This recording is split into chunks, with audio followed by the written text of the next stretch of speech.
Sale deed register பண்ணாலும் அது செல்லாம போகுமா? சேல் டீட் ரெஜிஸ்டர் பண்ணாலும் உங்களுக்கு உரிமை இல்லையா அந்த ப்ராப்பர்ட்டில? வாங்க ஹைகோர்ட் அண்ட் சுப்ரீம் கோர்ட் இத பத்தி என்ன சொல்லிருக்காங்கன்னு பார்க்கலாம்.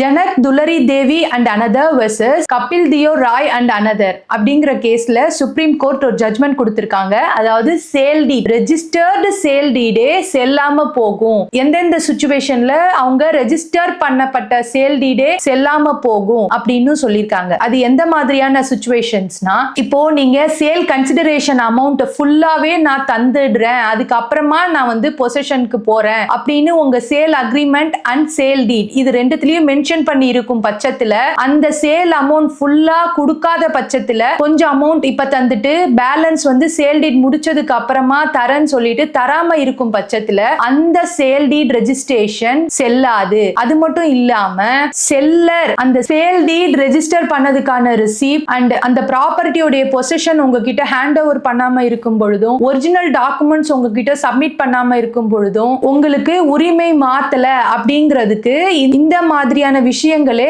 ஆதாரமா அமையக்கூடும். சோ நீங்க சேல் டீட் ரெஜிஸ்டர் பண்ணதுக்கு அப்புறமா உடனேயே நமக்கு வந்து அந்த ப்ராப்பர்ட்டி சொந்தம் ஆயிடுச்சு, நம்ம பேர்ல ரெஜிஸ்டர் ஆயிடுச்சு அப்படின்னு நினைக்காம கண்டிப்பா மேல சொன்ன இந்த விஷயங்கள் எல்லாமே நீங்க கரெக்டா ஃபாலோ பண்ணிருக்கீங்களா அப்படின்னு வெரிஃபை பண்ணிக்கோங்க. முக்கியமா நீங்க ஃபுல் அமௌண்ட் கொடுத்ததுக்கான ப்ரூஃபையும் ரெடி பண்ணி வச்சுக்கோங்க. அதாவது நீங்க கொடுத்ததுக்கான ரிசீப்ட் அப்படி இல்லைன்னா செக் நம்பர் அந்த மாதிரியான விஷயங்கள் எல்லாமே நீங்க கையில எப்பவும் வச்சுக்கோங்க. சேல் டீட் ரெஜிஸ்டர் பண்ணதுக்கான ரிசிப்ட் வாங்கி வச்சுக்கோங்க. ஒரிஜினல் டாக்குமெண்ட்ஸ் வாங்கி வச்சுக்கோங்க. பொசிஷன் எவ்வளவு சீக்கிரம் முடியுமோ அவ்வளவு சீக்கிரம் நீங்க வாங்கின ப்ராப்பர்ட்டி பொசிஷனை ஹேண்ட் ஓவர் வாங்கிக்கோங்க.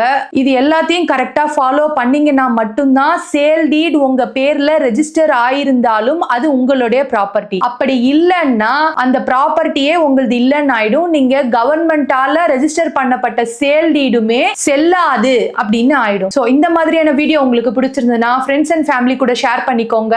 எங்களுடைய யூடியூப் சேனல் துவாரகா லா அசோசியேட்ஸையும் சப்ஸ்கிரைப் பண்ணிக்கோங்க. தேங்க்யூ.